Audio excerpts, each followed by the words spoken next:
Olá pessoal, então vamos para a parte que é mais assim, interessante do teoria de coordenadas curvilíneas, que são as aplicações.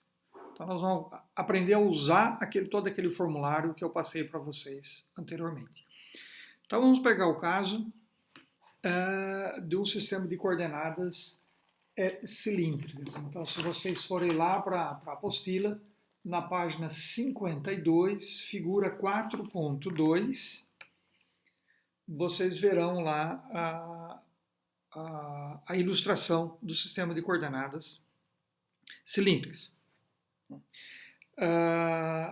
Então, se vocês quiserem aprender, por exemplo, como determinar o vetor de posição no sistema de coordenadas cilíndricas, o que vocês fazem? Vocês pegam ele em coordenadas retangulares, x, i mais y, j mais e, k. Vamos então substituir quem que é a expressão do x, expressão de y, e o z igual a z. Tá? E então, aqui vocês notem que o ρ, eu vou colocar ele em evidência, onde o ρ é a distância do eixo z à superfície lateral do cilindro, e é uma distância perpendicular. Né? Esse ρ ele é perpendicular ao eixo do cilindro. Então nós vamos colocar o nosso ρ em evidência. Ele vai estar multiplicando cosseno φ i mais seno φ j. E esse vetor é justamente o vetor unitário apontando na direção perpendicular ao eixo do cilindro, que é o nosso ρ0. Que nós vamos denotar por ρ0. Então, o R seria ρ vezes ρ0 chapéu mais EK. Então, esse vetor ele tem uma componente na direção radial, perpendicular ao eixo do cilindro, mais uma componente ao longo do eixo do cilindro. Essas duas componentes somadas dá o vetor R. Prosseguindo. É bom sempre, nas primeiras vezes, pelo menos que vocês vão fazer esse tipo de exercício, fazer uma identificação. Quem é Q1, quem é Q2 e quem é Q3 na hora de usar as fórmulas. Eu aqui vou fazer essa identificação para vocês. Nos próximos exemplos que eu vou discutir com vocês, eu já não vou fazer mais. Tá? Mas nas primeiras vezes que vocês forem fazer isso, é bom. Então vocês vão identificar lá Q1 como sendo a variável ρ, Q2 como sendo a variável φ e Q3 como sendo a variável z. Então nós estamos particularizando o que nós anteriormente de forma genérica.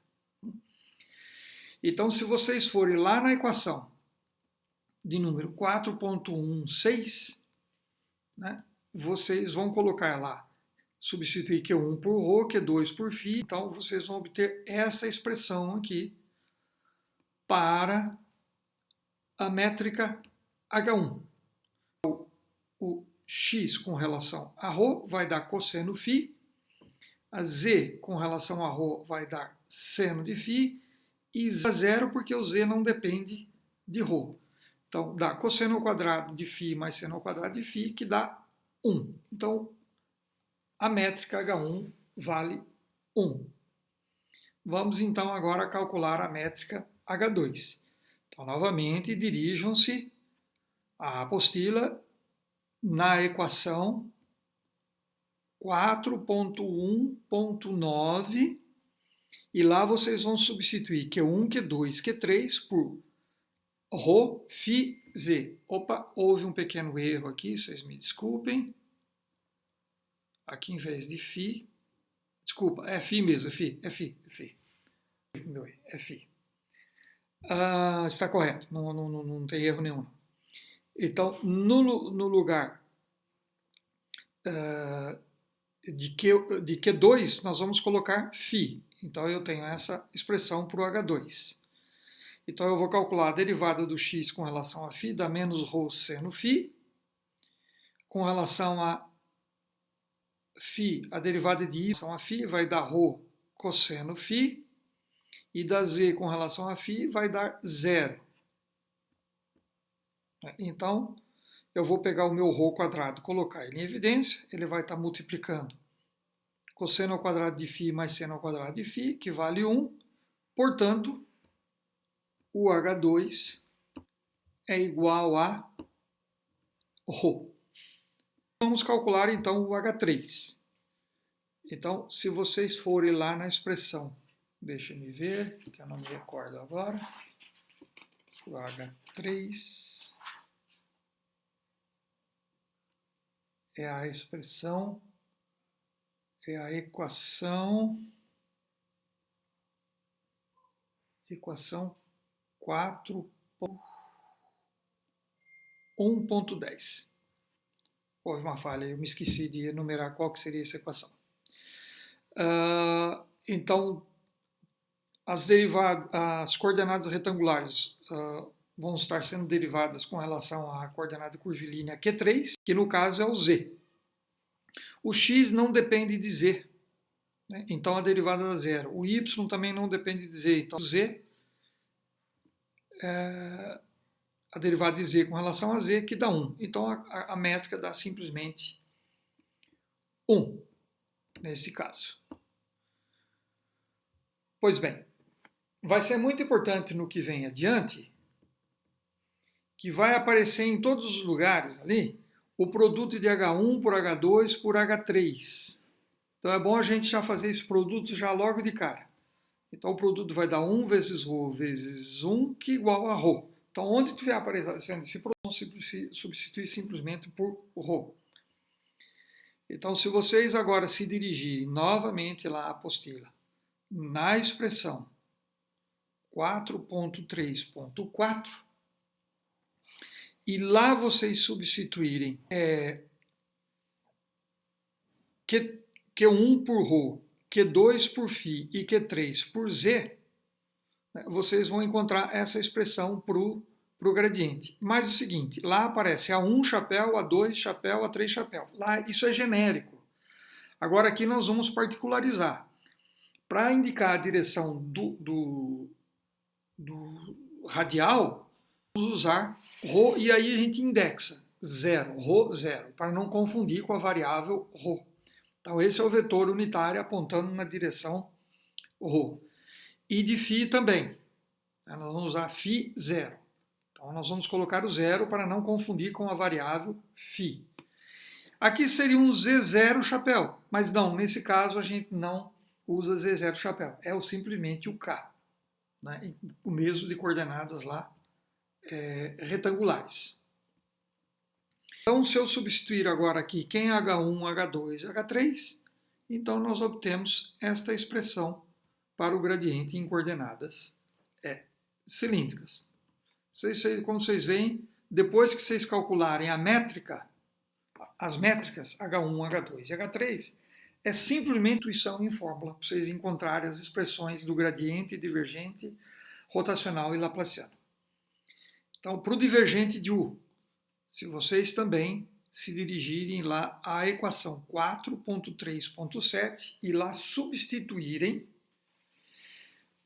Q1, Q2, Q3 por ρ, φ e z, respectivamente, e ao invés de 1, o 2 e o 3, nós vamos usar o índice ρ para dizer que é a componente do vetor na direção radial, o índice φ, que é a direção do vetor na direção azimutal, e o índice z. Aí a gente não, aquilo lá é genérico, agora a gente está fazendo para um caso particular. Então essa que vai ser a minha expressão para o divergente. Então nós vamos substituir quem é H1, quem é H2 e quem é H3 nessas expressões.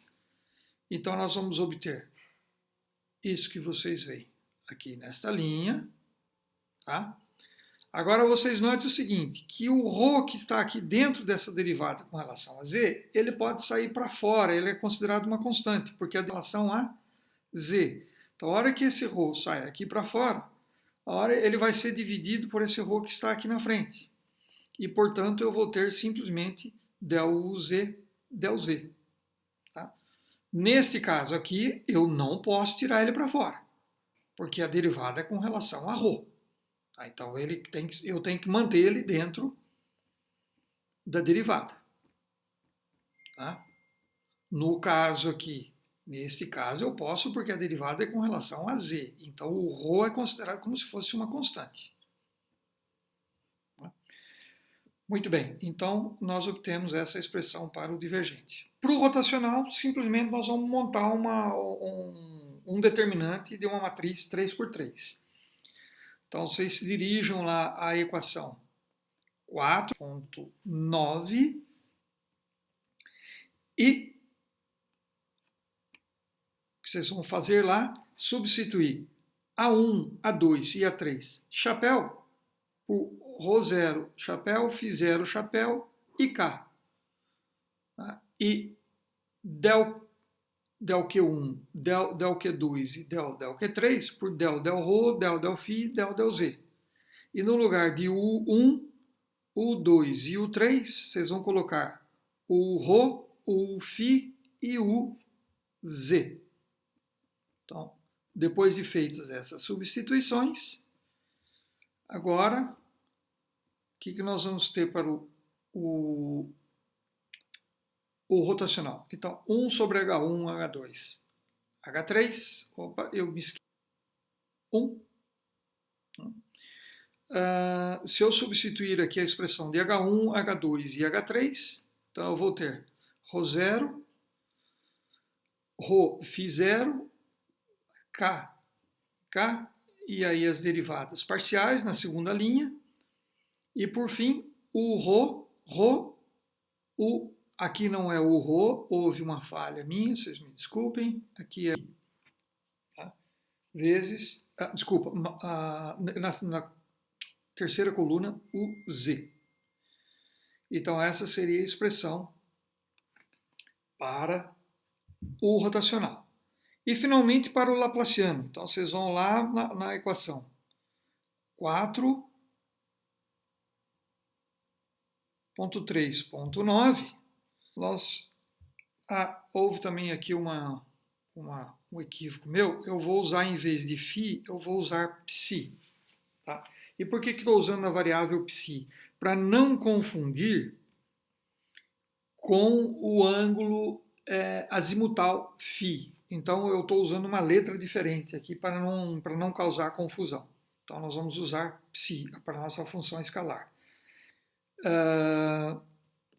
Então eu substituo Q1, Q2 e Q3 por ρ, φ e z. Né? Por ρ, φ e z. Então está aí a expressão para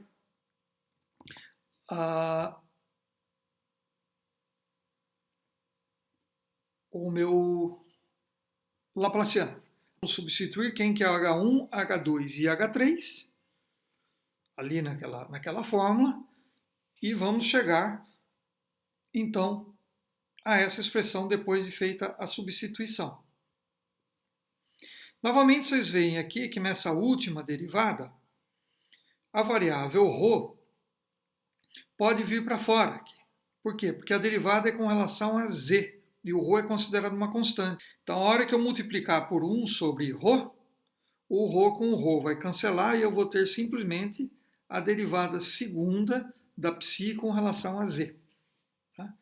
E aqui também, o 1 sobre ρ, ele pode vir para fora, porque a derivada é com relação a φ, é como se ele fosse uma constante. 1 sobre ρ vezes 1 sobre ρ dá 1 sobre ρ ao quadrado. Então, essa seria finalmente a expressão para o laplaciano. Eu deveria ter feito logo no início, mas houve um equívoco aí meu, mas tudo bem, eu vou fazer agora no final que é determinar a expressão por elemento de volume. Então, se vocês forem lá para a expressão 3, essa é a expressão do volume, só que eu substituí Q1, Q2 e Q3 por ρ, φ e z. Então, esse produto aqui a gente viu que dá ρ, então aí eu tenho o elemento de volume em coordenadas cilíndricas. Então, aguarda aí a próxima sessão, onde eu vou fazer a aplicação para coordenadas esféricas.